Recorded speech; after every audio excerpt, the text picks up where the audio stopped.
We are live.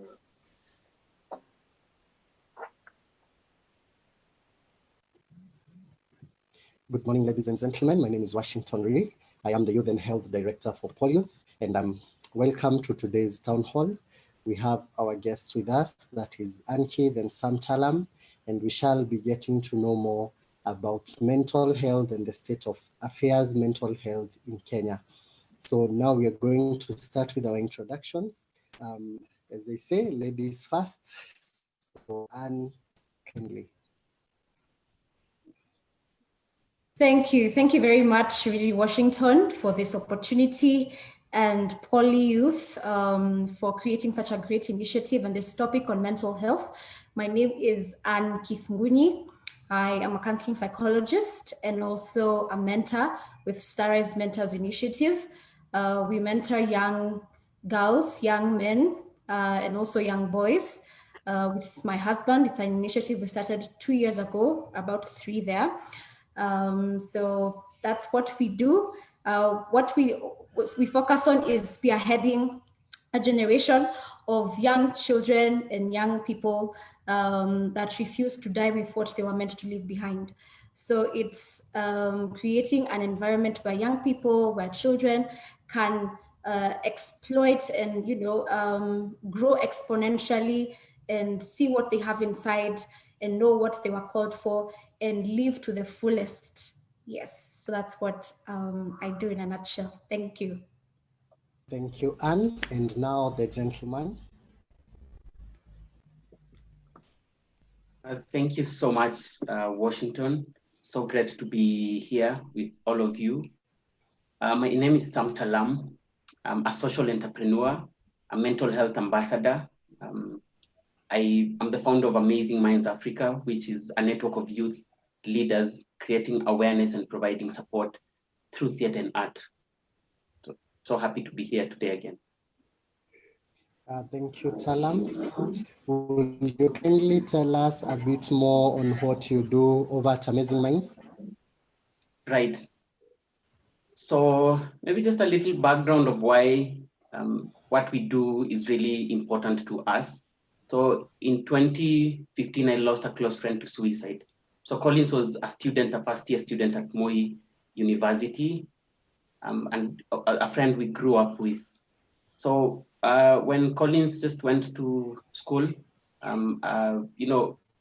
before the semester ended, we got a suicide note saying that the devil had overcome his faith. And it was quite very confusing for everyone. We did not understand why Collins committed suicide.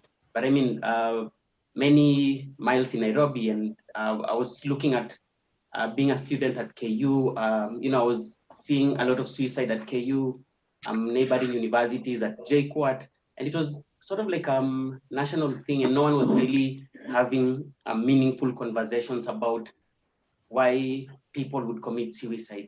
And I thought, why not create communities where it's okay not to be okay, but it's not okay to be silent about it. So we went ahead and started Amazing Minds Africa. And the main goal was to end stigma around mental health, challenge young people, or create safe spaces where young people can be vulnerable to speak about their issues, but then know that they're within a community where everyone understands that at one point we all go through pressures, we go through different things, but then we shouldn't be silent about it. And the other bit has been to just transform the culture around seeking help.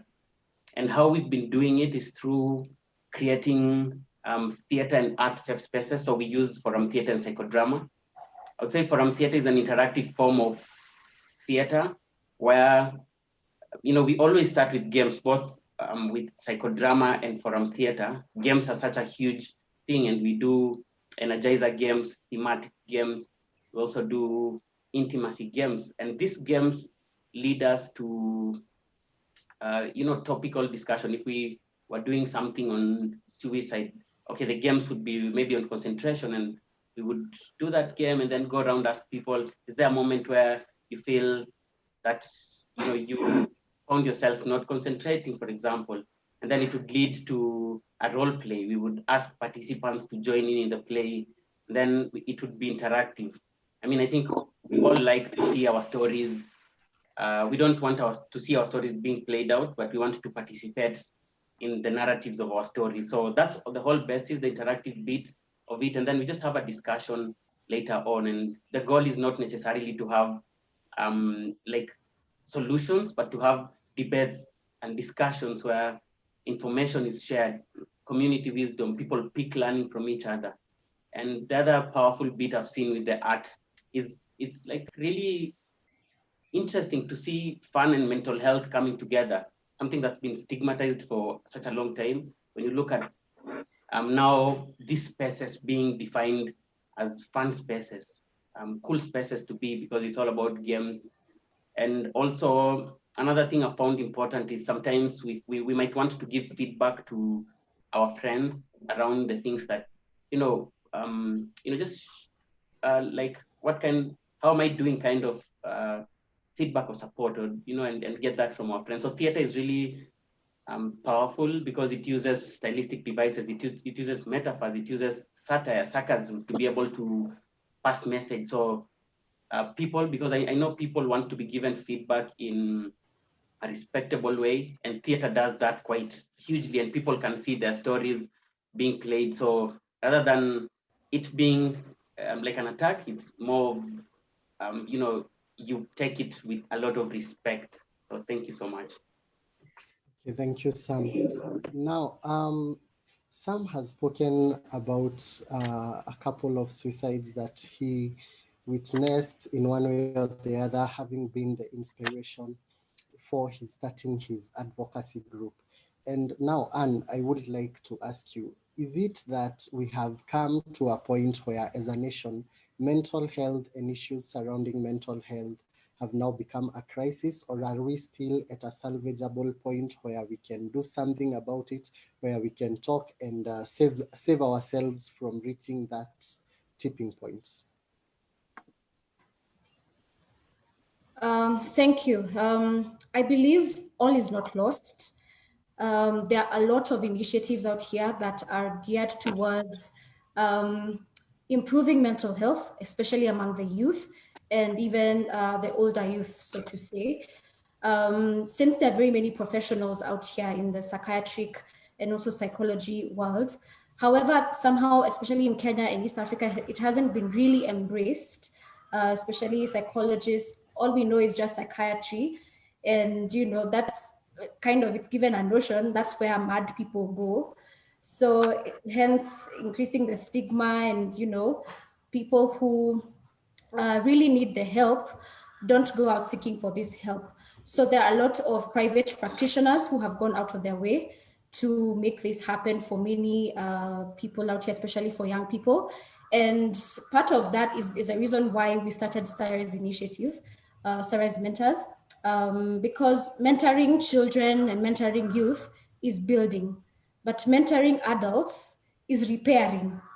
Yeah, there's a lot of issues that have already happened. There's a lot of trauma, issues of life, they have lived quite a while and they have seen so much that they didn't have someone to really walk through them and, warn them beforehand or guide them through certain aspects of life.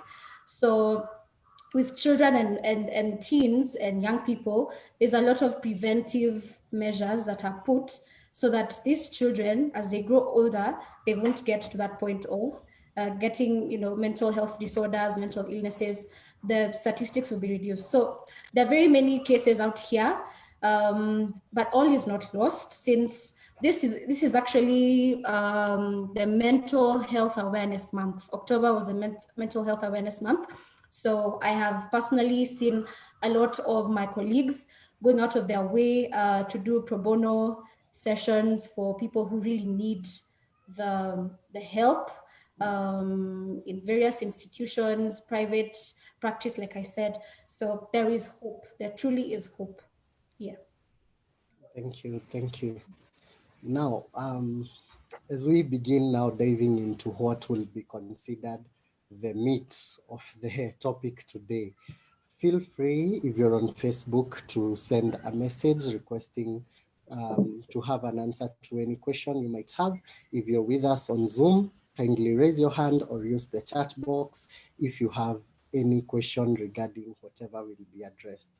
Now, kindly, will you take us through some of the mental health illnesses and disorders that are common among Kenyans at the moment? And we also hear the term personality disorders being used a lot. Is there a difference between the two? What is the difference? Where do we draw the line? Thank you. Yes, there is a difference, but one is under the other. So mental disorders is like the umbrella, is the overall term for all these disorders that come with mental illness and everything. Actually, you can use the terms interchangeably, mental illness and also mental disorders. So personality disorders falls under the mental disorders, and also you'll find anxiety disorders there, you'll find neurodevelopmental disorders like kina ADHD, autism. Personality disorders are like borderline personality disorder.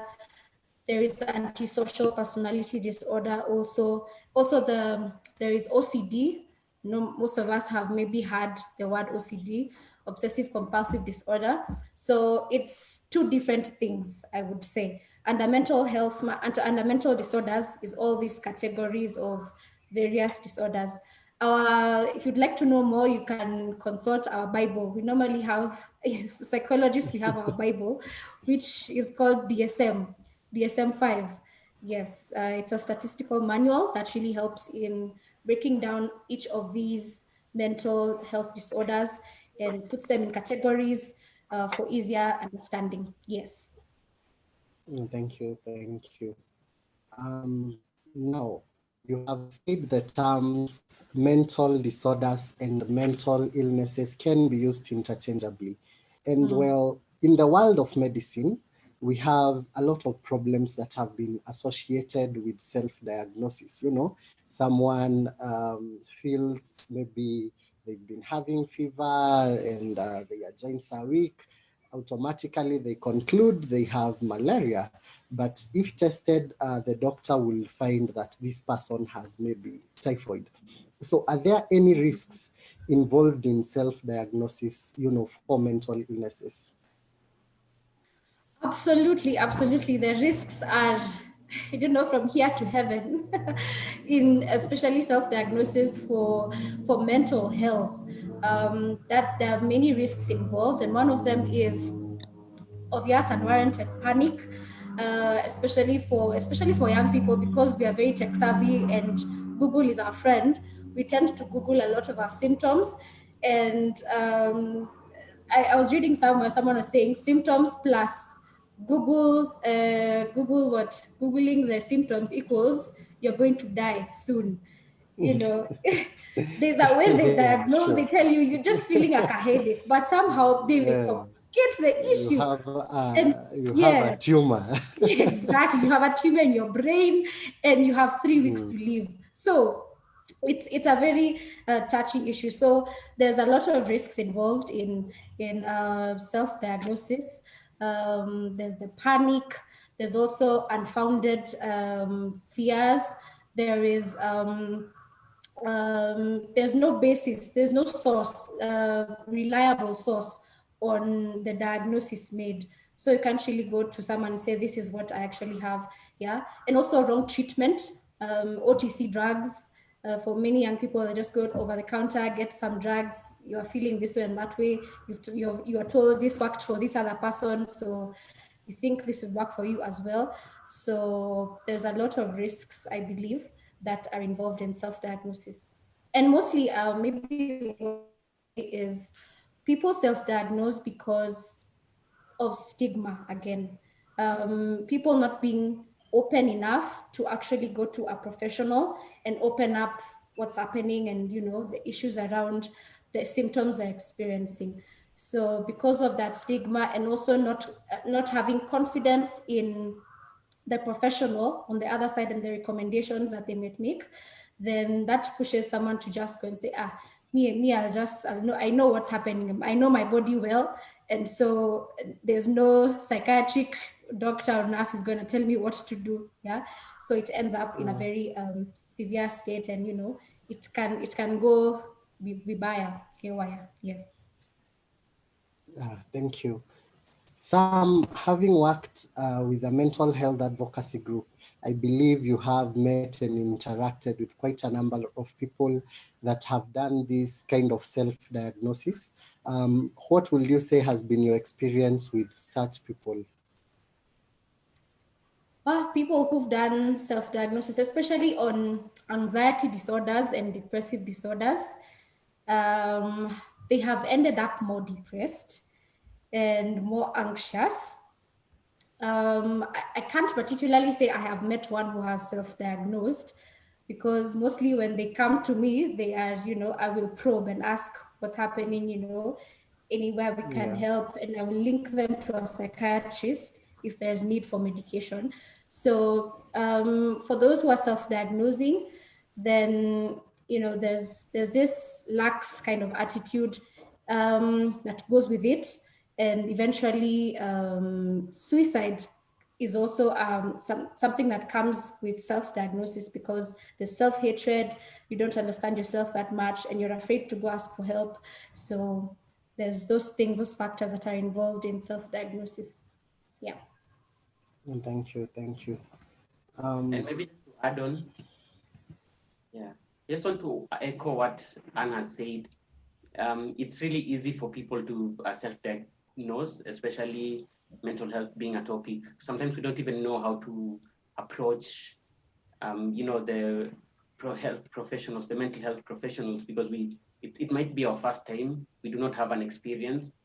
So yeah, so I've experienced people who've self-diagnosed, and some of it in our plays, we always like recreate such scenarios and just provide information for people, for those who've been able to go to the health services. What do you go and say? Because Google might be your very easy, fast place you go to. And with mental health, I think there's a very thin line in terms of the symptoms.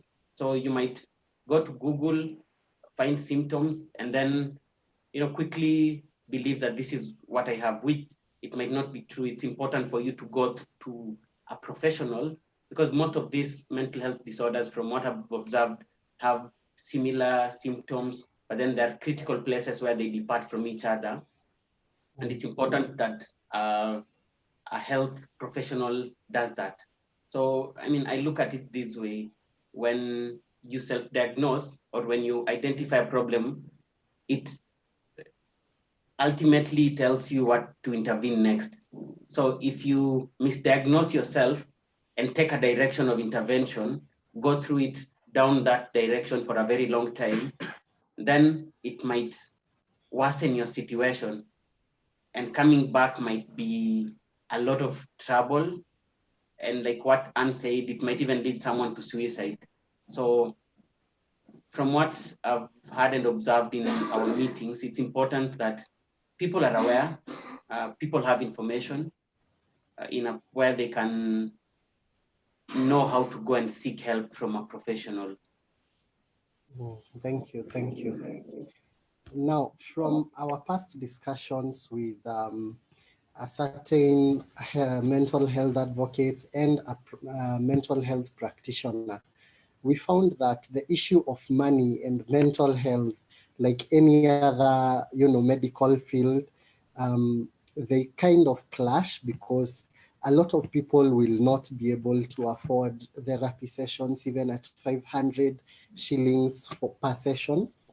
So how will you say that you as a professional and have come in to help people overcome this challenge of money?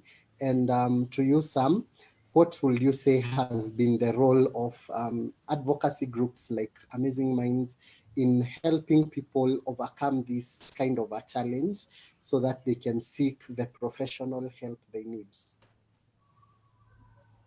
Thank you. I think for me, it's been creating or just going out of my way and offering the service to people who need it most and may not have the resources to compensate for the kind of help that's required. So, especially since COVID hit, There are a lot of families, a lot of teenagers, young people especially, who lost their jobs and got pay cuts, and perhaps especially if they were looked up to by their families back in the village to provide, to be sending some cash every other, and now they've lost their jobs, and they're home, they have to pay rent, they have to live in the city. Some of them had to just go back home. So there was a lot of mental health issues around that season. I'm part of a group called Psychologist Voice Kenya, and ever since COVID started, we have had sessions through and through. Actually, from March, we started having daily sessions, daily online sessions, just to give support to those that have been terribly hit with this virus, and have been affected kabisa, to children, to different age groups, children, teens, youth, the married, entrepreneurs, all through. So we've been having sessions from March all the way, I think, till August, September. So we were having sessions online on Facebook. You can check us out, Psychologist Voice Kenya. Our leader is called Helen, and she was doing a great job in, actually nationwide. Even in Africa, we had several practitioners joining us to create awareness around this, and also just give pro bono service to those who truly need this. So that's what I would say as far as I'm concerned. I have done, that's me now for my part. Yes, thank you. Thank you. Over to you, Sam. Yes, and from my side, you talked about what youth advocacy groups have done to be able to bridge that gap of service, especially during these times. So I would just echo what I've seen as being very evident among this advocacy group, and mental health, being a very a growing topic that most people are beginning to understand a lot about. I feel young people, young ambassadors, have been able to do so much, and whether it's through a lived experience, whether you've seen your friend or your colleague or your family member are going through something, we all now understand what mental health is. And there's so many groups I know of. We just had World Mental Health Day on 10th of October, and there are more than 30 youth groups that are doing something with regards to mental health. Some solely mental health, some, they're integrating mental health to what they were doing. So information sharing has quite been really huge. Speaking with someone, and one of the things that came up is, being able to label or to give a name to something that you're going through, or just to understand that it's something that exists, that's the first step of healing and growing from struggles. So I would say some of the biggest things that these groups have been able to do, one is connecting young people to each other. I believe isolation is one of the biggest tragedies of COVID-19, that we are all isolated in our homes and not meeting people. So people have continued connecting virtually. So that's really been huge at this point. The other bit is just learning coping skills among each other, because different people, as the problems I faced 2 months ago, the problem I'm facing right now, someone solved it 2 months ago. So if I'm connecting with a friend, they can help me know what to do going forward. And now, how about if this is a whole group meeting and connecting? So we can learn so much. There's so much community wisdom around that can help us, cope with our circumstances. And the other very important bit that has been critical during these times with the peer or the organizations that are advocating for mental health has been connecting young people to care, connecting them to support services, formal support services. And I know you talked about it being difficult for young people to access services. I work with different organizations that have hugely been able to bridge that gap in one way or another. An organization like Cities Rise, which is a global platform that transforms mental health practice and policy in cities across the world, and they work in 5 cities, including Nairobi. They've been working closely with Kenya Psychiatric Association and members of Amazing Minds Africa Group and other groups in the Youth Rise Network in Nairobi, youth organization in the Cities Rise Network have been linked up with support. So Cities Rise has been able to partner with KPA and even an app called Wazi to allow it to support young people to access services that they wouldn't have gotten, because some of them, like you talked about, therapy and counseling being very expensive. So, and also basic needs, basic rights Kenya, they've been, coming through at this time also. So there, on one end, there's, awareness, skills gaining, a low intensity support, like the, first aid, like where the first young people are the first responders to their friends. But then young people also know that at some level we cannot support further from here. So who do we connect and refer our friends and our members to? And there has been that linkage, which is important. Like for those who might need further help and you find it expensive, can be able to reach out. And there's such a huge pool of psychologists and support systems that other people have been able to, especially at this time, to come and fill that gap. Wonderful, wonderful. I think we owe a great debt of gratitude to both our panelists today for whatever they are doing, and I believe they will continue doing so and doing even greater things towards bridging the gap for the youth. Now, allow me to digress a bit from the issue at hand. Madam Angela with us here is a policy expert. Now, Madam Angela, do you think there is a policy gap where mental health is concerned in Kenya, especially where the issue of costs is related? And how do you think maybe that policy gap can be sealed? Thank you, Washington, for that opportunity. For me, I think, my opinion, mental health is a basic health need like any other health need.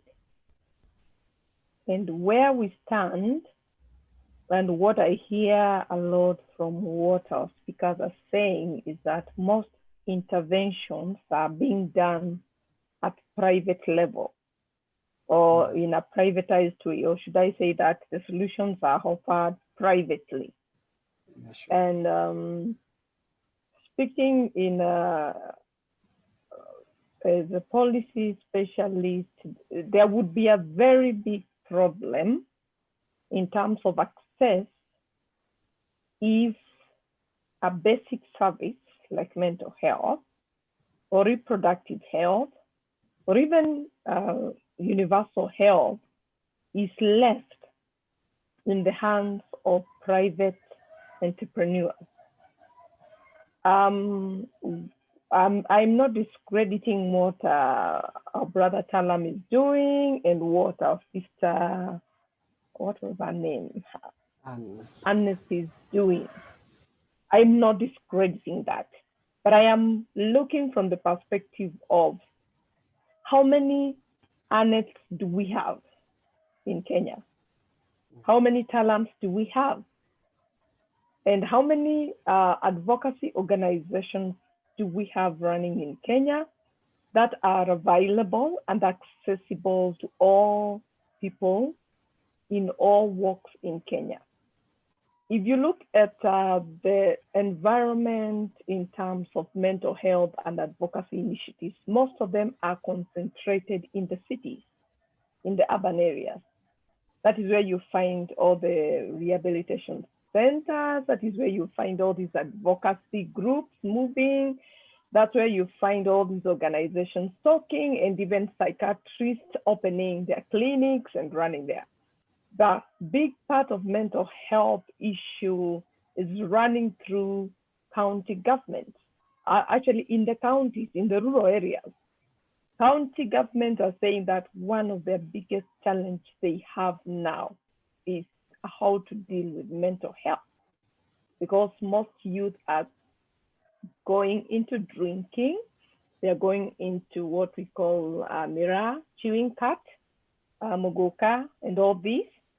And we are losing a big number of youth to drugs and banking in Kenya, in the rural areas, because ideally we don't have such services in terms of mental health.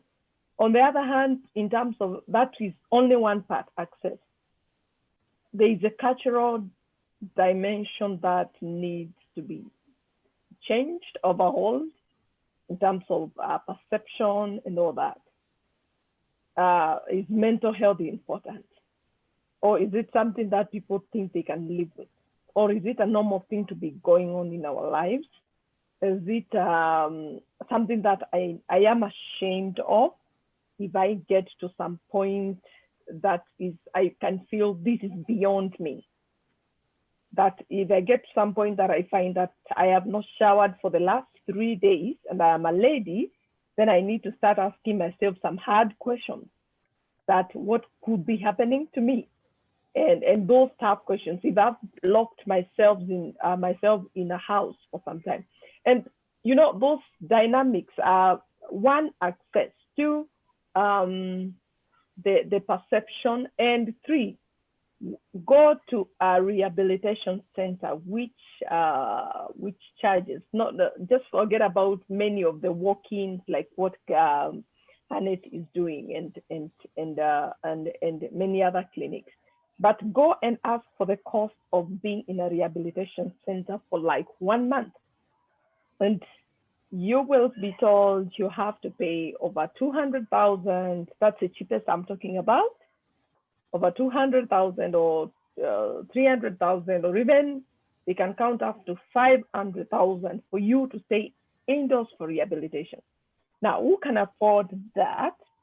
Then maybe you are one youth who is falling into depression because of lack of employment, or even challenges around you being very much economic. And then you have to be taken to a rehabilitation, to be probably to undergo through the rehabilitation, and you have to pay all that. And that's why I feel like I think government needs to come forward and offer mental health as a basic health need, address it as a basic health need. And where possible, in many spaces, I don't know how comprehensive our policy is, but in many spaces, if you are employed by your employer is supposed to take care of your mental health as part of the covers that they need to cover you on, including ensuring that as you continue working, they are monitoring your mental health and they're helping you to overcome the challenges around mental health and all that. And those are some of the policy interventions that government needs to start enforcing, and avail services in our public hospitals, avail subsidized subsidies to those who are offering privately, so that if I need rehabilitation, I can be able to afford it. If I need therapy, I can be able to afford it. Because affordability is one thing that is pushing people further into deeper issues of mental health, which is actually leading people to suicide and all these challenges around it. So I believe that there is a big gap, and we cannot address it as private institutions. We need government to spearhead this. Spearhead by funding, availing enough funding. The way they are availing enough funding for education, they avail a cheaper funding for mental health, because we are lobbying for a lot of issues around health, like reproductive health and all that. But we need to see funding coming out for mental health, because ideally, if people are not mentally well, they are not able to perform economically. And so as a country, we are losing a lot of money to mental health, because You have to monetize the hours. We call them money hours.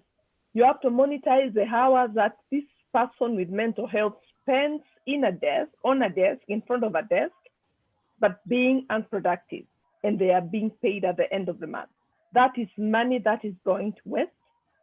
You have to monetize the money that a productive youth is not making because they are sitting somewhere in a market chewing mugoka. That time has to be converted into money. And so how many unproductive hours are being lost to mental health? And those are some of the questions that we need to start asking ourselves, so that we ask ourselves, is the investment worth what the benefits are going to come out? Because if governments and people and institutions can invest in mental health, I believe there is a law that is going to come out in terms of productivity, in terms of seeing the economy being boosted. It's only that probably no one has done that economic analysis, about economic benefit analysis. I mean, what do you call cost benefit analysis concerning investing in mental health. But there is a big, huge benefit that is connected to having people that are mentally well, people that are sound, people that are relaxed, people that are happy, being in spaces of work and performing. Thank you. Thank you, Madam Angela. Now, still on the issue of policy, and I think this will go out to all our three panelists. We have had a lot of schools, mainly high schools, trying to intervene and train their teachers in mental health. And you see, like, you'll find a teacher who teaches CRE being encouraged to also take a course in maybe counseling so that they can be of help to the students. Madam Anne, as a psychologist, will you say that this is an effective way of dealing with mental health in schools? And if not, what will you suggest? Thank you. In some way, it would be effective in terms of the teacher is available and also known to the pupils and the students in that particular institution. However, because of that dual relationship of having the same CRE teacher or math teacher is also the counseling psychologist, there could be issues in confidentiality, malpractice as well, because it's not fitting for someone to have a dual relationship with their therapist. Yeah.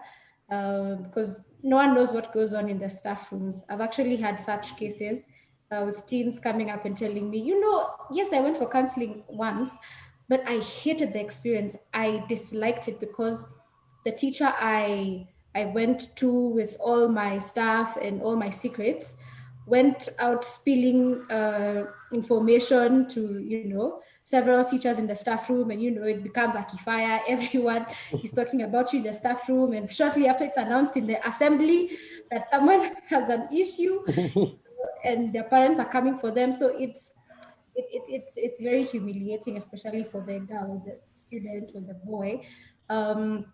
So in some way, I can say, yes, it's effective in terms of short term, but it would be even better to have schools or school heads, principals, loop in professional counseling psychologists into their system and, introduce them as such.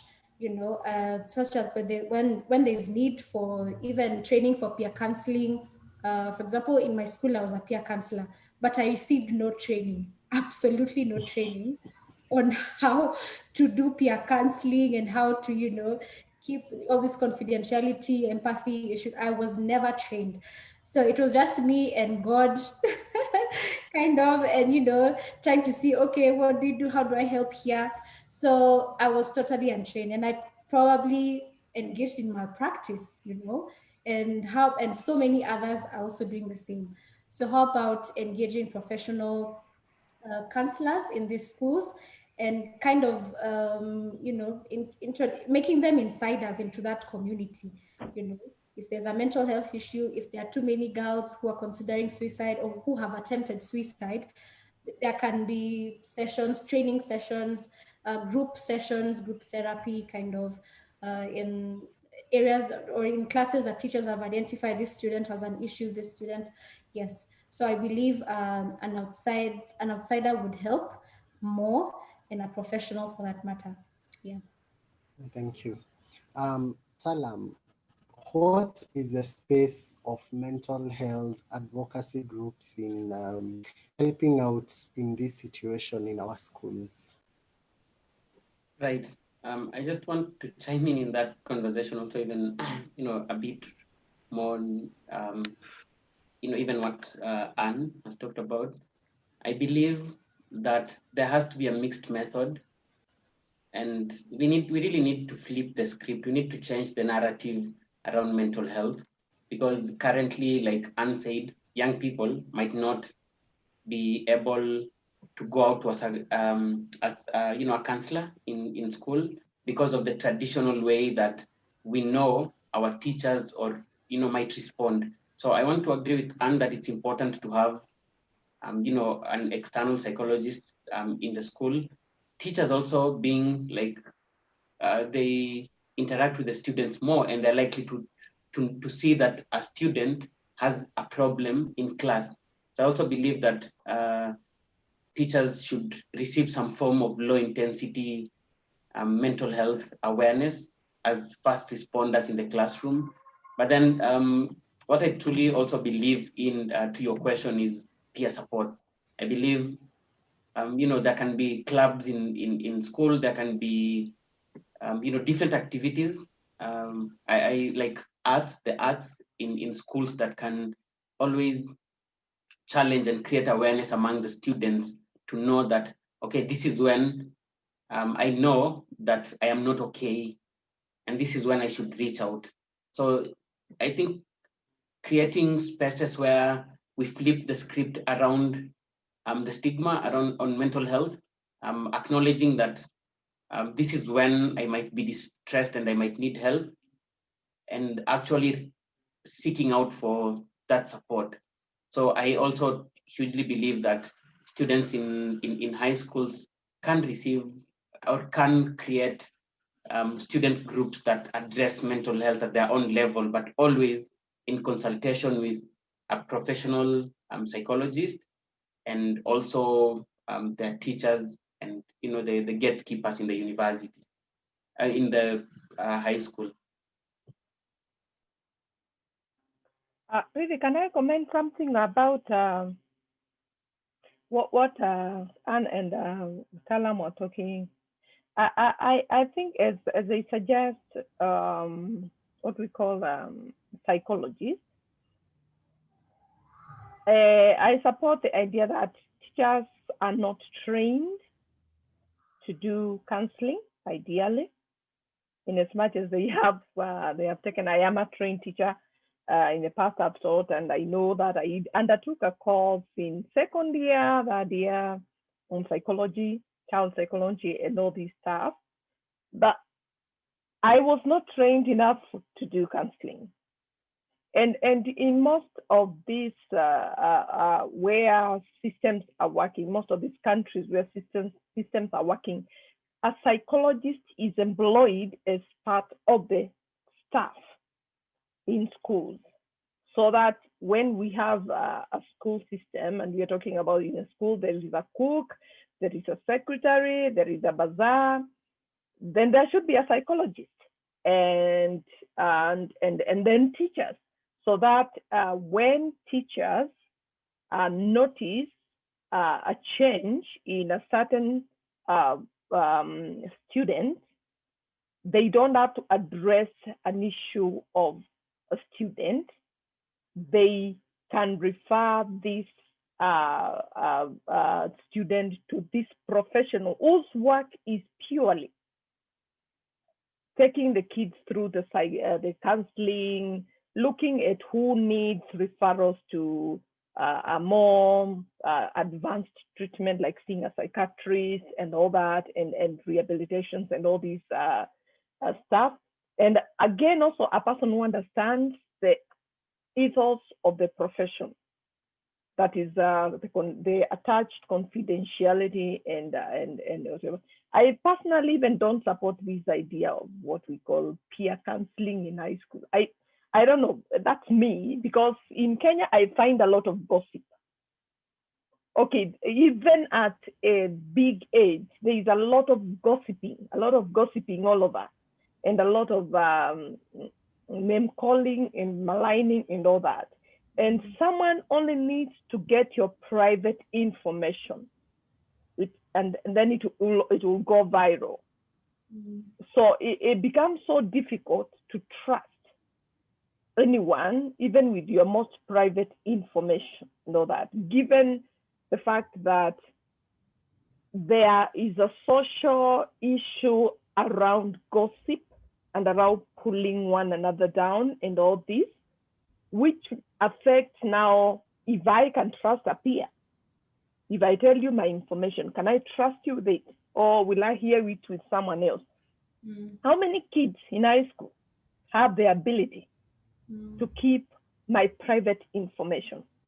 Something that I think I don't want anyone to say. Like, how many kids, if I am struggling with my parents are divorcing, how many kids are willing to keep that secret without telling someone else, so and so parents, or so and so was dumped by his boyfriend and blah blah blah blah and all that. So that kind of trust that we give to kids, let's say they are mature enough to handle such tough stuff, it's not fair. I think we simply need to start looking at this idea of mental health and giving it the importance that it requires, making sure that there is investment in it, including professionals employed in our public schools to deal with that. And if there's a professional dealing with that, if information leaks out, we know who to hold accountable for that, because it's only one person per school and all that. Thank you. Totally agree. Talam, go on. You wanted to comment. Right, and I mean, maybe some of the people at Amazing Minds, I saw Mora at some point, being part of peer support groups. I want to agree with Dr. Angela that confidentiality is such a huge bit, and you're not sure whether peers might really be able to uphold that ethos. Maybe I know, Dr. Angela, we are always the first, young people are always the first responders to their friends. Sometimes I might not have an access to a counselor or a psychologist then, but I have friends. So what should maybe friends be trained on, or at what level should they intervene at someone's distress? But I truly get your point of confidentiality among peers. Yeah, I think to respond to what Talam you're asking, it would be we have to train these peer counselors in this sense that they could actually, I can be my brother's keeper, in the sense that I know Feel Bad, I have watched Feel Bad, and yesterday, the day before yesterday, I can see that Feel Bad is not the real Feel Bad that I've been interacting with. And it's so much so that people don't have to deal with the law, so that people are not coerced to give out information. Young people can just share information like, I know Feel Bad is not well. I have seen him, but I know he's not well, but I don't know what they are struggling with. And we teach people to learn to tell others that they don't have to insist or to coerce them to give them information. They should be free to be able to say that you're free to tell me, but if you're not happy to say it, that's okay. But I would advise you to seek for help. And so that we are these kind of soldiers who are soldiering our fellow young people to seek for help without seeking divergence of a lot of information. Because again, there are times when such information has come out, it has hurt this young person more than it would have helped them if they were referred. So I think peer counseling should be to an extent, it should be driven to an extent that it is in the counseling per se, but it is peer support in terms of, I have been watching you, you're my friend, I am your keeper, I'm watching you and I know you're not doing well. Now, I don't want to know, sometimes even I may say, I don't want to know what you're going through, but I know you need help. So can we go and seek for help? And you can actually walk that person into a psychologist and sit outside and wait. And that is support in itself. You can also take that person to a theater movie or whatever it is that is showing that would help this person start rethinking what could be happening to them. You can take them to a session where there is a group counseling and all that. And at the end of the day, most of the problems may end up being solved without necessarily details coming out. And if details must come out, let them go to a profession. Thank you, Madam. That is just the idea of protecting confidentiality and protecting the dignity of the person who is going through that. And that's very helpful and insightful. Yeah. Yeah, there's someone with a question. Daystar Compassion and Care Center. You can unmute yourself and make a comment or ask a question.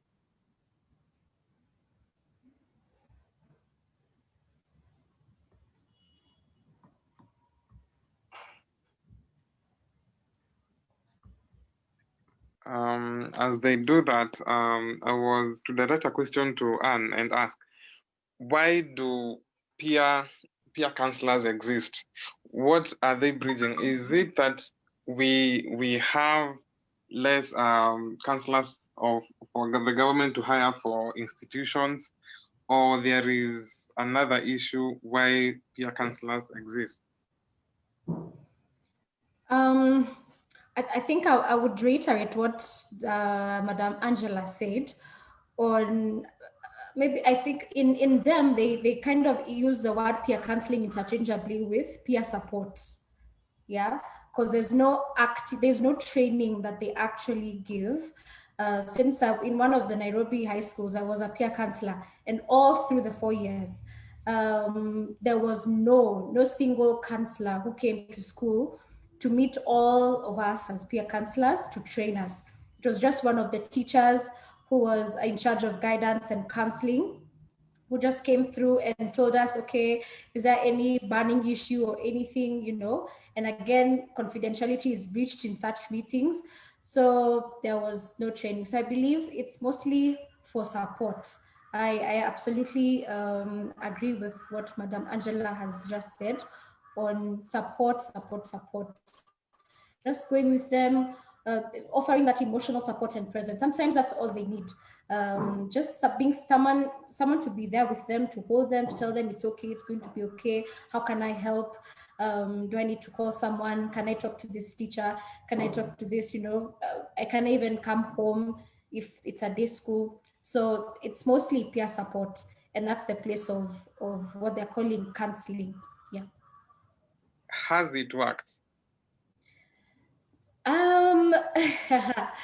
I believe yes, it has, because I can't say that it's all bad, it's all wrong. Since speaking from experience, there are times when girls would come to me over and over, especially classmates, and tell me, oh, there's an issue with this other girl, what, there's issues happening, and I would listen and all that. And eventually they would actually be better, especially if they were kind of displaying some depressed symptoms of not showering for a whole week, not eating, going to the DH during lunch sessions and all those changing behavior. I would reach out and ask, is everything okay? And funny enough, they would just trust me and open up and say, this is what's happening. Perhaps even sexual orientation confusion, because there are those who are into lesbianism, and at times at night there were all these issues happening, and someone would just come up and open up. So I believe it helped, but there was more that could have been done. Yeah, so especially with a professional psychologist to refer to, who's near, who's close, who is known by the friend or the classmate. So yes. Really, can I just join in a bit as well? Okay. Yeah.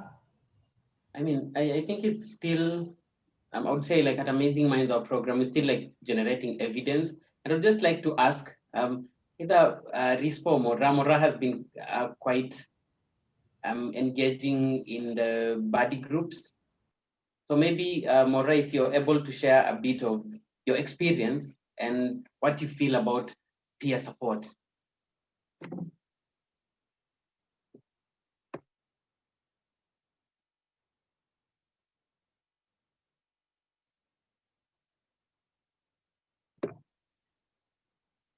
Okay, seems Mora has issues joining. But Yeah. then my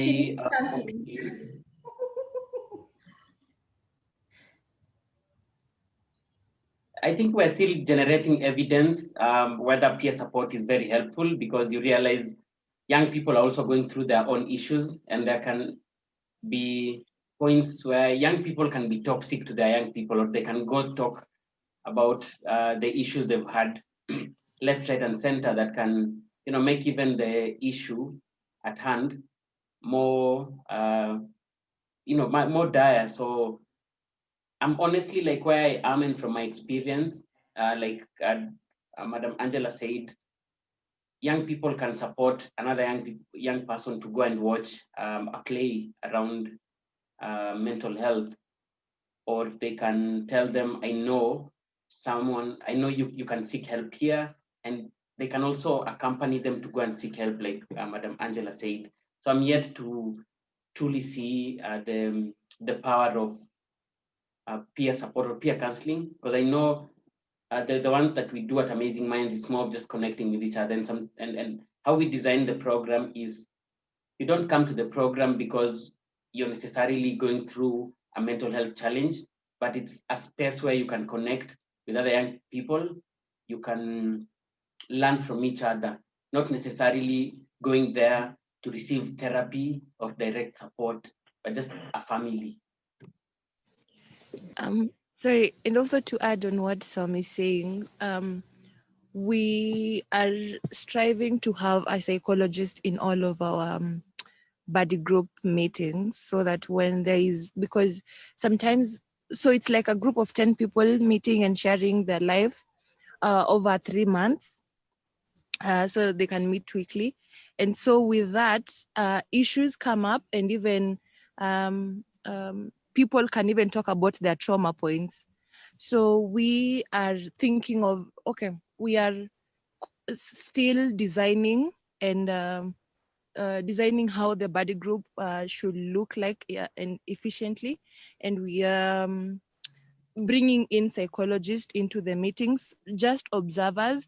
And when issues are beyond, then they can come in and help some more, or like shed light on a few things. Yeah. Right. Yeah. Just to add, I think Amazing Minds, you are doing some great work.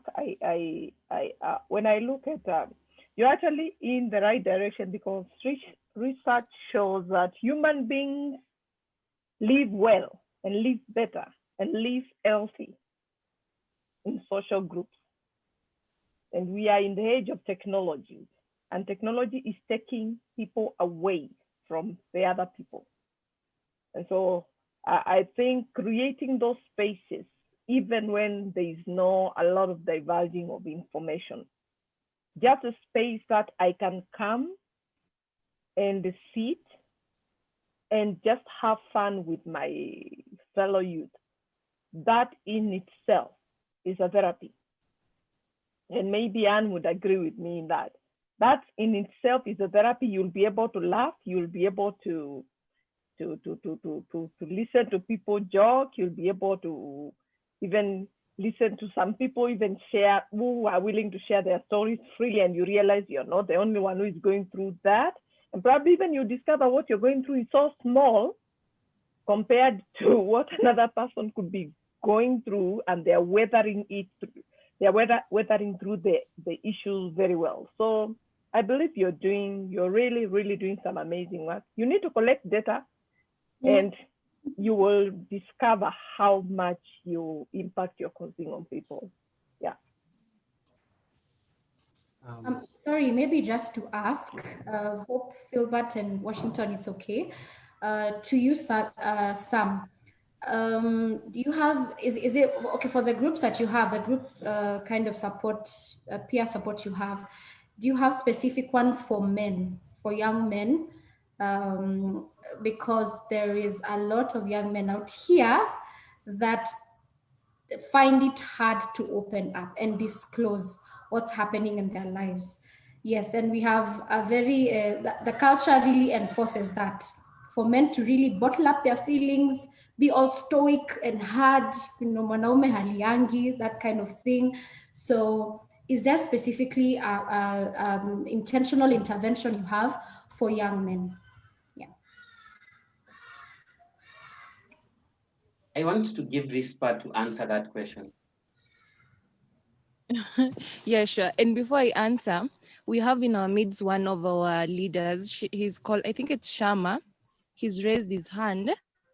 Maybe he can talk about Shama.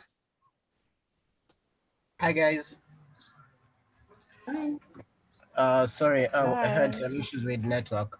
So to answer the questions, yes, we have a support group for men, but for this chapter, we do have it in different timings depending with the availability of individuals. Now for us, we call it Kamkunji ya wanaume. Now we make it as free as possible. We don't make it like a formal way of talking, but we make it like more like a friendly buddy way of interaction, whereby mwanaume anakuja, he feels like expressing himself wherever he feels like, if it's packaging, if it's whatever they feel like at that current moment they need to talk about, they're able to talk about. So in terms of that, yes. And for Amazing Minds, they have been doing a good job in the support groups, which I really recommend. It's really helping, it's therapeutical, and it's really impacting quite a lot of lives within the universities. So it's a big up, and to answer your question also. Thank you. And thank you, Shama. And just to add on that, yes, that is the direction you are taking, having a specific intervention for specific people. So men are part of that. We are also, we want to create safe spaces for young mothers in the universities, because they go through their different scenarios. And then also, so like we will have interventions for specific group with regards to needs of the students. Okay. Right, and then just to add to that, I truly acknowledge that as men, we always want to look or seem macho, even when we're going through so many challenges in our lives. And it might be difficult to sometimes speak when everyone in the society is expecting us to be the people who provide.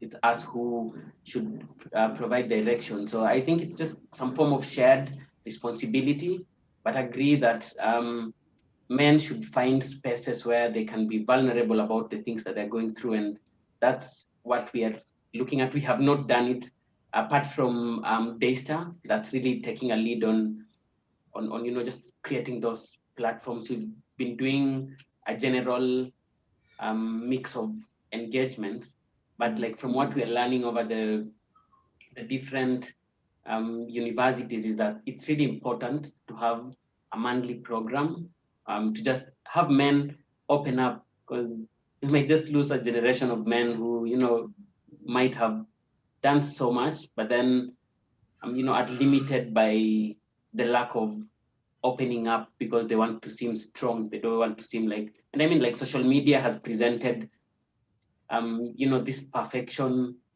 picture that it's not okay to share weakness or share challenges. But we see that changing by what Shama is doing, and we're all learning from what Shama is doing to just have those spaces, which I believe there's a different conversation in such a space than just a general space.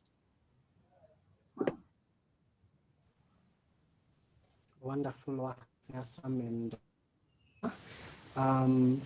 now, a while ago, Madam Angela had mentioned about the cost analysis or having people at work but doing nothing due to mental health illnesses.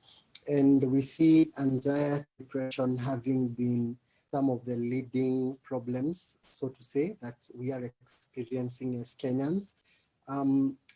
What are some of the self-help ways that you will use to deal with such issues?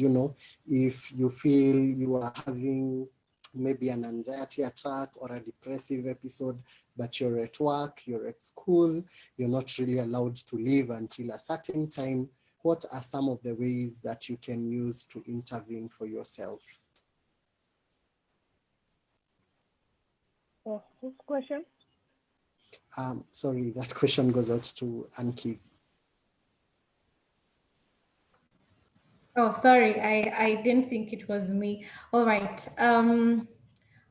Yes, there are self-help ways of dealing with anxiety, depression, especially among the youth. But one of the ways I would say, if you can seek help, please do. If it's speaking to someone over and above the peer support, speak to someone, reach out to the many, even if it's a private practice kind of organization, reach out to someone who can help. Yeah. But there are self-help ways of dealing with anxiety, which is but mostly a cognitive behavioral therapist would help in this, since these disorders or illnesses have a lot to do with what's in the mind and what's going on deep within in the mind. So at least I can give the 3 ABCs, which is the activating event, being aware. Awareness is the first, I believe, that you're actually having an anxiety attack, that you're actually depressed. Yeah. And it can come in many ways, either changes in sleeping habits, eating habits, even isolation, withdrawal from the community, the society, whether it's online or even physical, closing yourself in, locking specific people out, even those that really matter, especially in family, if you're in a family setting. Yeah. So awareness, being aware of the activating event, which is this thing that is causing anxiety in me. Yeah. Is it a traumatic event that I went through? Is it some sexual abuse that I went through when I was younger? So being aware of that. And then the beliefs attached to it. That's the B. So beliefs attached to this activating event, because that is what really causes the anxiety and the panic. Yeah, it's the beliefs, it's the meaning that we place on this rather threatening issues and situations that we have gone through or we are going through. So it's the belief that you place on them that really evokes certain emotions. If I really I'm big on friendships, I'm very big on who's my friend and who left me and who didn't leave me and all those things. And the belief if the belief I've placed on these relationships is I can't do without them, then it can cause trauma, it can cause anxiety, it can cause panic, and this can grow into depression and such like things. So the belief placed on the activating event, and then the consequences of it. Yeah, the consequences of the beliefs that you have placed on that very thing.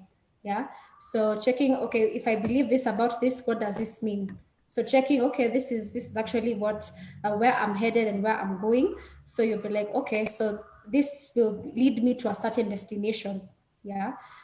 So I believe those ABCs can help in dealing with anxiety and depression, but mostly seeking out for help, whether it's online, whether it's calling an auntie that you love, and having a strong support system around you, building friendships.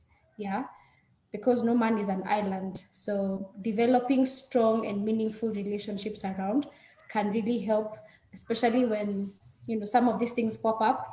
You'll need to call a friend, call maybe a colleague, call someone who really looks out for you and roots for you in whatever area of life. So yes, that's what I would say. Thank you. Sam, would you like to chime in on the same? Right. I want to first agree, seeking help and making friendships, connections. But to add on that, for me, it's two. I'll say one thing and then also just share what I found very helpful from all our meetings that we've had and what has really worked for other people. So for me, it's more an attitude, and I have three C's. One is challenge, commitment, and change. So when like things really get bad, which is a lot more resilience attitude. The first C means challenge, that acknowledging that challenges occur in life, and we face stresses because we're humans and we respond to things. Our action have causes, and acknowledging that challenges are always there. But then the second bit is commitment, that in all these challenges and issues and problems that we're facing, like we've seen in COVID-19, you will be committed to whatever you are doing at that particular moment, and you won't fall into passivity. You won't say that, I'll throw everything. Maybe I was in school, so I'm now stressed up. I will not go to school. I'm in a relationship, I will now break the relationship. So it's committing to staying and to keep doing what you have been doing. And the third bit is change, that you're going to find all the ways to turn the challenge into growth opportunities, because we agree that challenges of opportunities. We've seen that a lot of that, whether it's in artists, whether it's in new work, people transforming COVID-19 into opportunities for growth. So always acknowledging that challenges and stresses and disappointments always have opportunities for growth. So trying to transform that into opportunities for growth. I find that being an attitude that can really help in improving your well-being even under so much stress.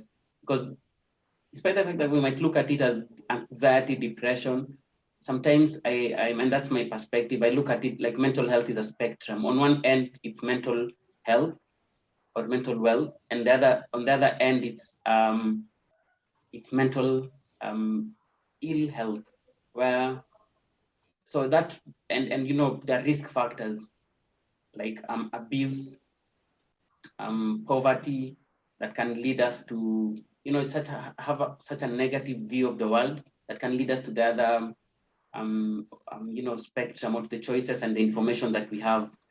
And and there are protective factors or enabling factors like supportive friendships, supportive family members, that we might not have all the luxury of having. So there's change at personal level, that we can always increase the information that we have. And lastly, I've learned from other people that finding a hobby, that's really what's working for them. I walk. When I'm feeling very stressed, I get out of the house. I go for a walk or go for nature walks. That's really helpful in just connecting with whether it's the river, whether it's just a beautiful place. I find that personally helpful. Working out sometimes, and I know it's not like a one size fits all, that what's working for me will work for everyone. So it's more of finding what can work for you. But importantly, it's like at physical level, there should be something, whether for you it's eating good food, or nutritious food if you have access to it. Whether it's information like you're always learning from friends or you're always learning from the internet or books, that can be helpful. And some grounding techniques, and then this is things I've learned from. I've been part of so many meetings, and I've tried some of these strategies that really work. Grounding, like breathing deeply, taking a short walk, finding ways to make yourself laugh. Sometimes it's just good to laugh, and be happy about things. So those are some of the things I've found quite helpful, and I've also learned from other people. And just on the final bit is using time with intention and having a practical plan. For things we cannot control, we need to accept. Take time to evaluate your long-term and short-term goals. Be grateful to your friends and families. Be grateful for small things. Silence breeds fear, inhibit people from seeking help, drives myths, and lets stereotype remain unchallenged. So it's not good to be silent. Reach out, speak to people, and bad habits sticks. So it's important to always reevaluate the habits and asking yourself, is what I'm doing helping me in the long run, or is it damaging me personally? And then just trusting the process that things happen one day at a time. So thank you. Thank you. Now, we've had the both of you speak of trauma and abuse as risk factors for mental health. We have a question from one of our viewers who would like to know whether there are some ways to deal with trauma, especially after exposure to sexual assault, and if there is any way, one can reach help without really having to expose themselves too much.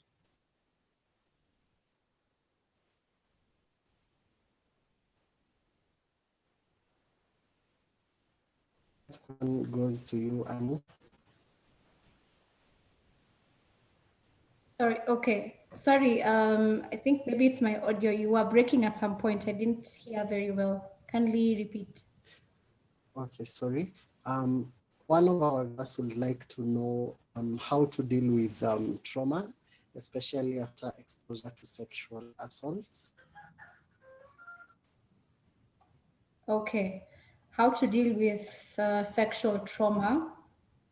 Yeah.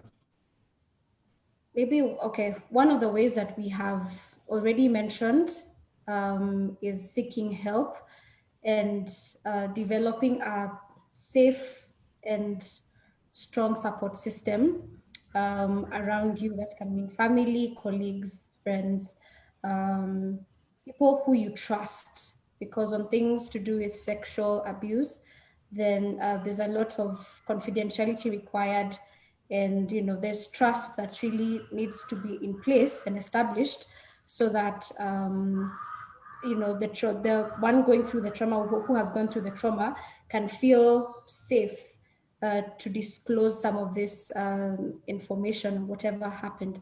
So especially if it had to do with, because most of them involve crime, yeah, like if you are abused when you are a child, if an uncle did something to you when you were younger and you kept quiet about it and didn't report it, there's also involving the forces as well, and getting intervention from that angle.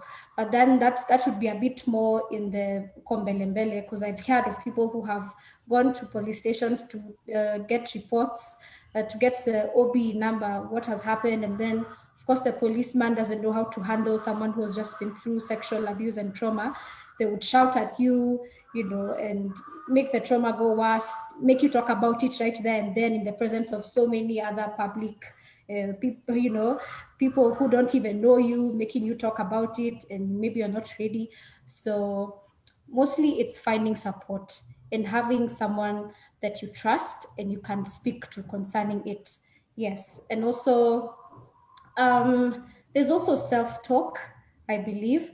And taking time on your own to think through the events and what happened to you, how did it make you feel? There are different ways that people use to, like some talked about them, the coping mechanisms that are safe and healthy. If it means journaling, writing down the experiences, penning it down stage by stage, step by step, and going through whatever happened, because the trauma doesn't really go away because of how our minds are structured. There's the conscious mind, preconscious mind, and our subconscious. So with all these things, especially when an experience was very threatening or was very unpleasant, as human beings we tend to push it down to our unconscious mind, huko chini, assuming there was an iceberg, So our conscious mind is up at Drew, say 20%, then preconscious, maybe some an information you can retrieve in a few minutes, maybe who was your maths teacher in high school, that one you can retrieve that information very easily. But when it comes to very touchy and sensitive issues, especially threatening experiences that someone went through, we tend to hide and suppress them into our unconscious mind. So really what can bring healing is as many times having the unpleasant experience come to your conscious mind and having someone to walk you through it.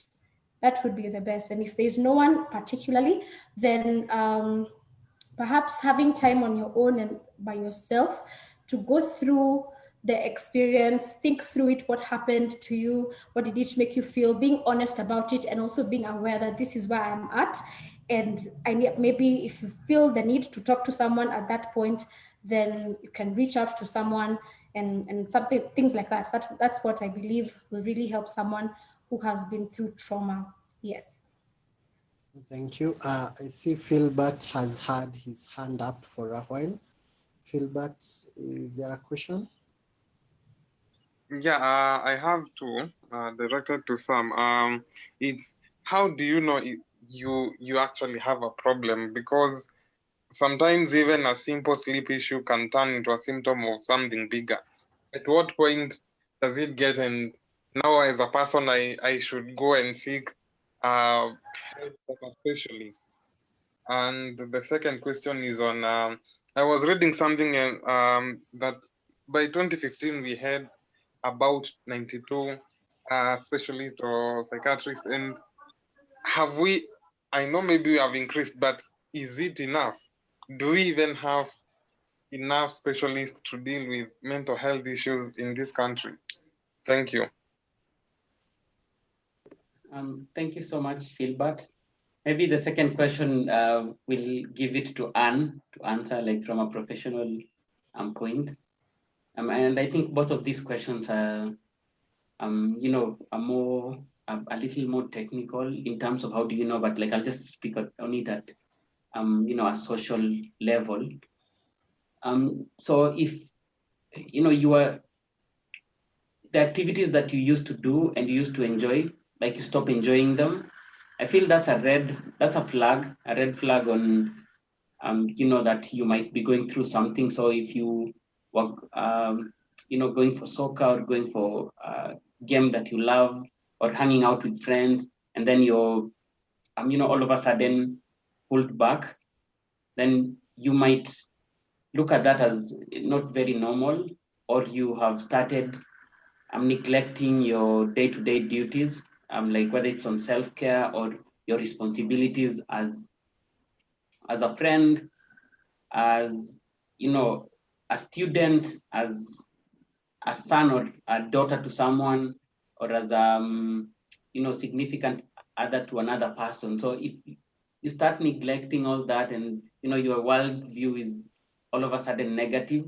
for me, where I stand, it's a flag that something is not okay, and maybe it's a good question, or to ask everyone else in this group what they feel or what they've observed around how you might know you have a problem, and Anne might also provide a lot of perspective on that. With regards to the second question around professionals, and I definitely think, like Madam Angela said, the government needs to invest a lot. The last time I checked, the budgets around mental health in Kenya is very small. I'm not sure if I think it's below 3%. In fact, around 1% of the national budget that goes to mental health. That means we're definitely not hiring more professionals. We are not, and from even experience, like you just look at the spaces you're in, are there responses by the government, like in counties, how many health professionals to deal, counselors and psychologists are employed by the government. So I think there's such a huge gap around services and professionals in mental health. And like Madam Angela said, if the government invests, and there's a policy right now that I'm sure there will be county mental health services in every county, I think every district. So maybe we should just continue pushing for that, so that like a huge budget goes to getting more professionals, because you realize many young people, many people in our communities do not even know where to go to when they want to access mental health services. And the natural place or where most people know is Madare, which has like a huge stigma surrounding it, or private practices that are very expensive.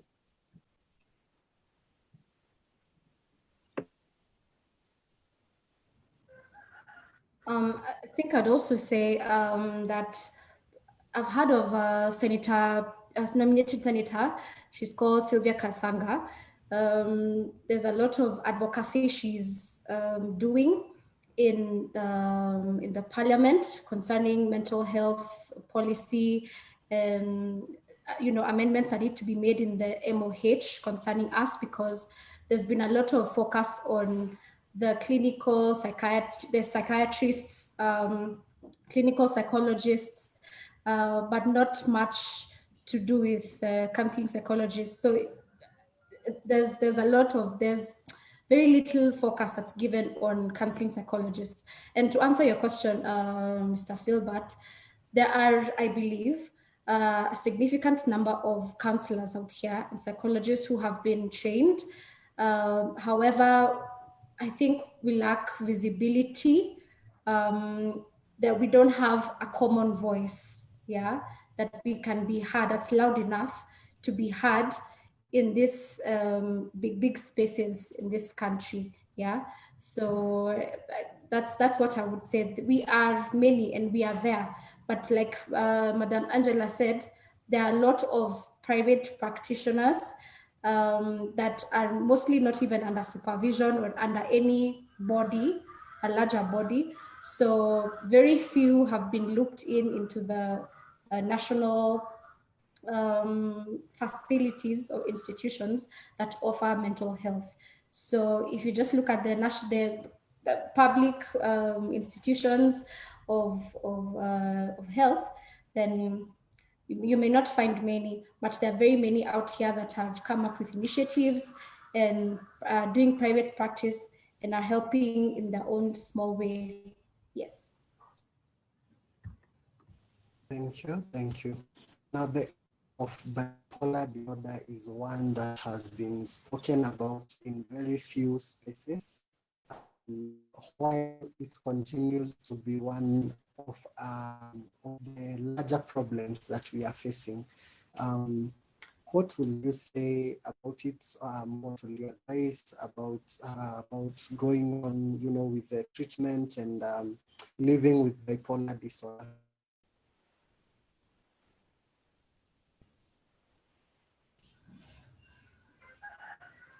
Okay, is it to me? Yes, yes. Okay. Bipolar disorder is very common. It's a mood disorder that is quite common among young people. Actually, one of my friends is working with someone who was diagnosed with bipolar like 30 something years ago and is still struggling with it, of course, under medication. And medication also is not cheap. It's quite expensive to maintain medication for bipolar. So regarding to treatment,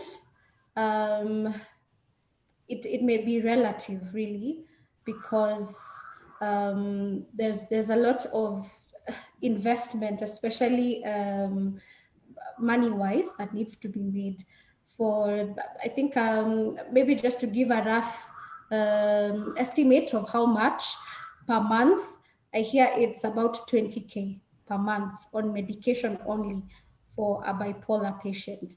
So you can imagine how, there's very few people who can afford that much money every month for bipolar medication. Yes, so seeking help in a psychiatric hospital, and also, listening to the recommendations of the psychiatric health practitioner, and then from there moving forward. Yes. Thank you. Thank you. Now, Talam, this goes to you. There's someone here who's telling us that they have been working with someone who is having an issue, tried to refer them to a professional, as they feel they themselves are not qualified enough to handle the situation with this person. But this person keeps on saying, you are the only person I trust. You are the only one, who can help me through this. How will you advise that person to deal with the person they are helping out?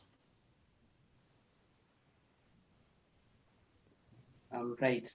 So I think that, like, as friends, we can always provide the fast response. And I would just talk about a few forms of support that I feel can be helpful for that person, but recognizing that they still need to go for help. So one support can be like very practical support. So if this friend is going through a challenge, you'll be able to observe that whether they are lacking food, or they have a kid that you can help them, for example, like run errands, or do things like that for them. You can take them out at some point. So I think that's like some of the very low things you can do. The other bit is emotional support, being there for them, empathy, just acknowledging that you understand what they're going through. And I mean, I think empathy is such a huge value, or something that we can all take on, trying to walk into another person's shoes to know where they could be. So I think emotional support can be just being there for someone. And the other bit is like, how am I doing kind of support? Just providing them feedback on what you feel they should do in a very loving and caring way. Because I believe that if we want to support people, if we want to challenge people, then they first need to know that that we are there for them, we love them, and we do not have malicious intention. So I believe when you created that environment where this person can trust you, you can now,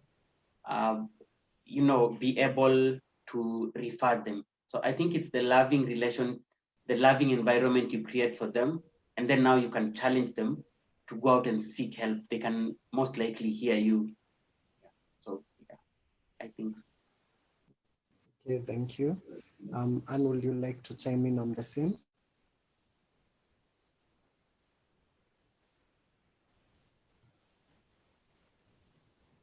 Sorry, no, I agree with what Sam has said. Thank you. Thank you.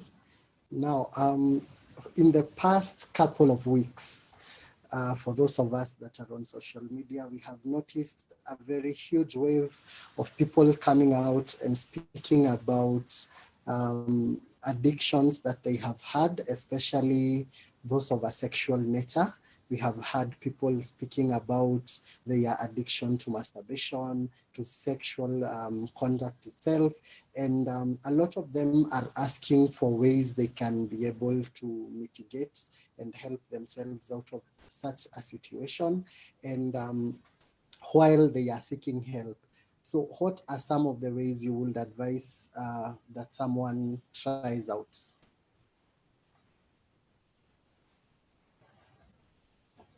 Since I believe addiction is a behavioral issue.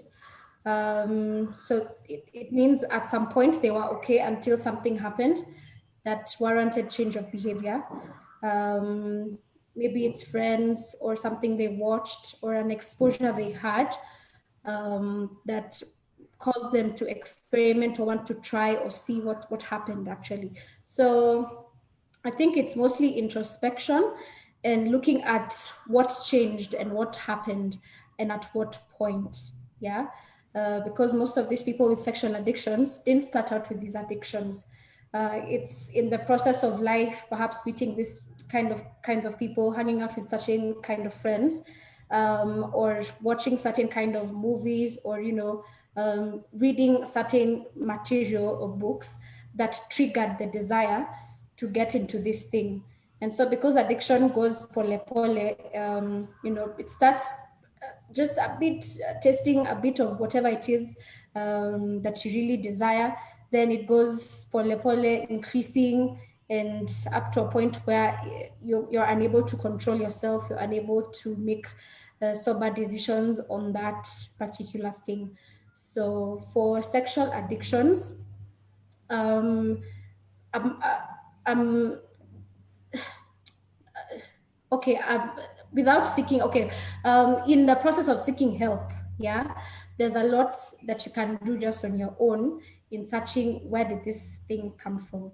Yeah. So once you establish the source of the addiction, then once you cut off the link, if it's a certain movie you're watching that was triggering a certain emotion that got you to that, that triggered a certain thought, a certain feeling, made you make certain decisions, and then it became an action, then pole pole grows into a habit, becomes your character, and eventually leads you to a certain destination. So before it gets to the habit stage, there must have been certain thoughts that triggered. There must have been certain that were triggered by certain words, perhaps, that were read or said or watched. Yeah. So going back to the source of this addiction would really help in changing and going back, because someone who has sexual addiction, telling them to just stop is not a solution. They can't just stop. Yeah. And that's a lot of the advice that people are given out here. Hey, why do you have these addictions? You just stop. You just stop doing it. It's not that easy. It's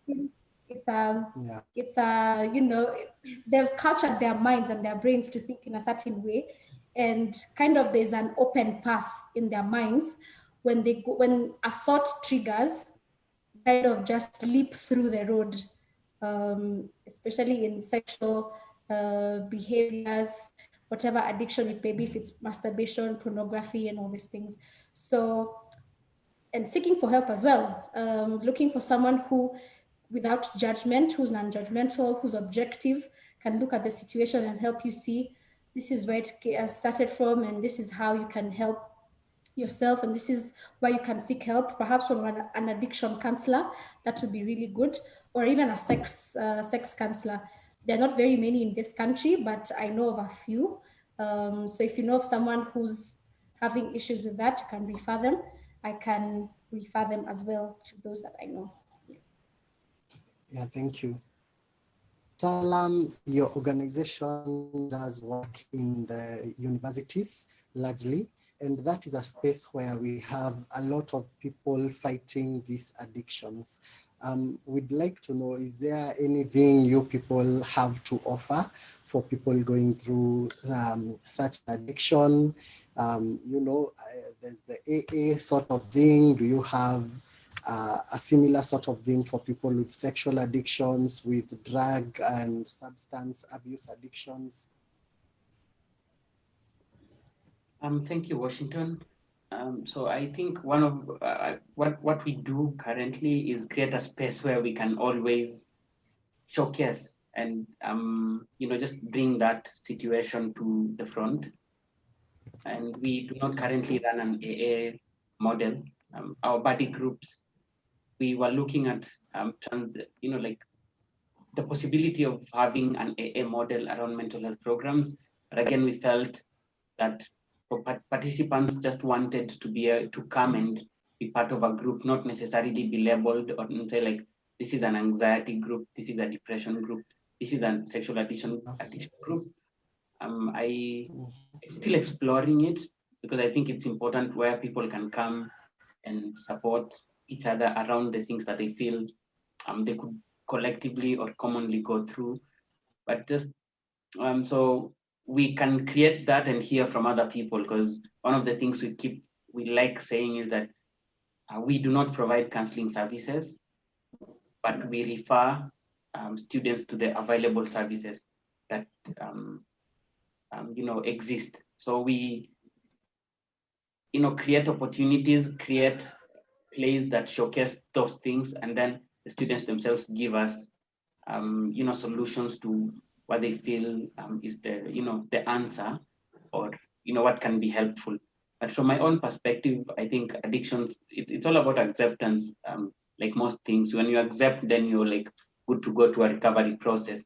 And most addictions are normally some form of shortcuts based on the challenges. Maybe it's challenges you've gone through for so long, and you don't know that it's a problem. So you're taking a shortcut, but it's not helpful. So when you accept it, you're taking a step of saying, now I want to be able to find meaningful activities, meaningful things to do moving forward. And you replace, for me, if you want to be able to live one addiction, you replace it with some other activity. So, I mean, I don't have a silver bullet to it, but I would say just keep trying to understand, accept that it's a problem. That's the first step. And then find meaningful activities to do or to engage yourself in to try and avert that, and just to accept and look back and say, what might have led me to get to this point. So I think some form of awareness is also important, and it's a process. It's a journey, like healing as or trying to change a habit. It's a journey. So don't beat up yourself if you don't do it quickly, but just understand that this is something I don't like, but then I would want to be here. So setting goals, having people, whether it's a therapist. So I also advise that people can speak to a therapist around it, or a psychologist around it as well.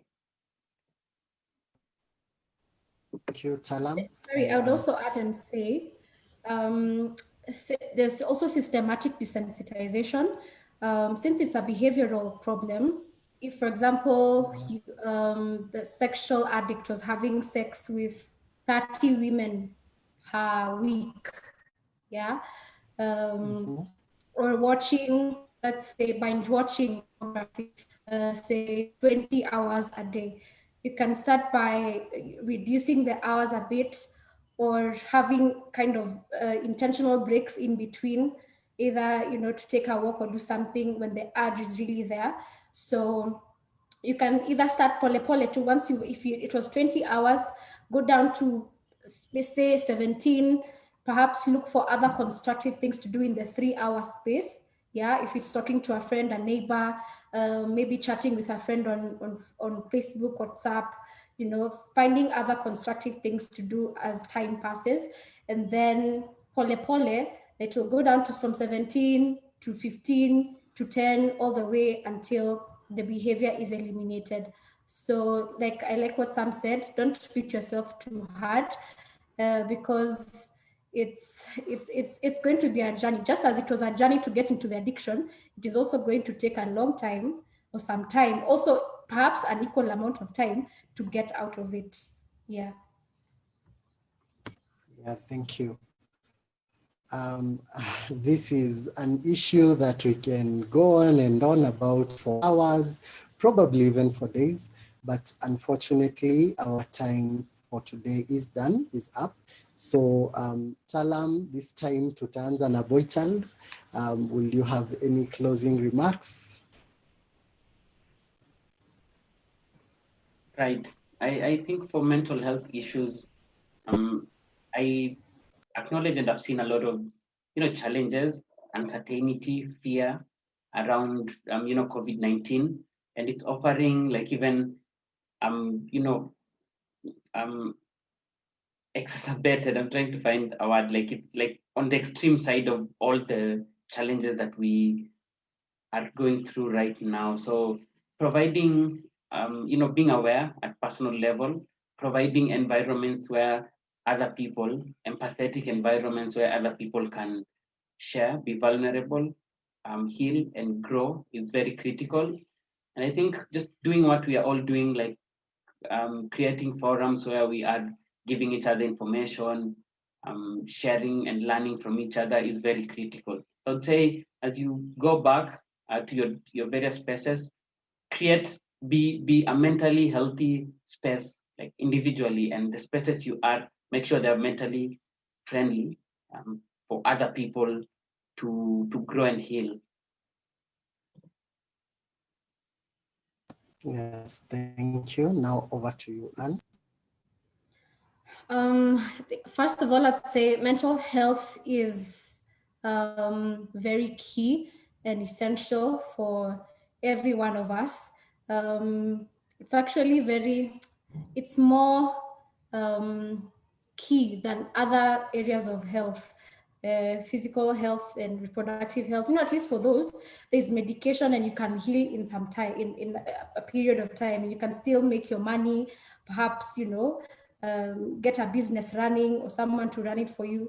But if there's mental health issues and they're not dealt with, they can, it can grow into something, that's very severe, and almost it's like you're dead inside.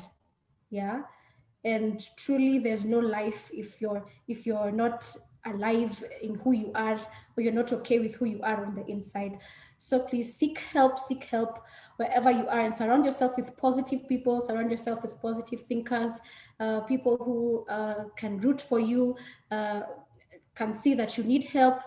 Surround yourself with a very strong support system, friends who can get you through this journey and walk with you. Yes. So over and above seeking help from professionals, please surround yourself with people who are really rooting for you. Yes. So love yourself, and as you love yourself in taking care of your mental health, you'll be able to love other people around you.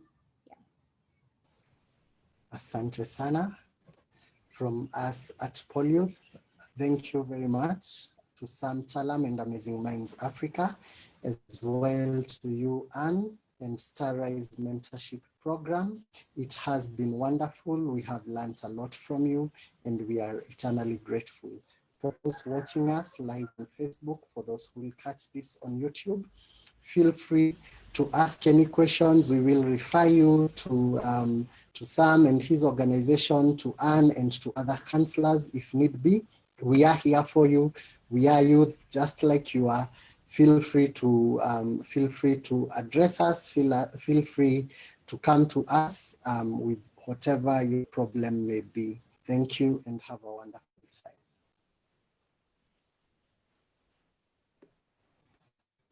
Thank you so much, Washington, and everyone.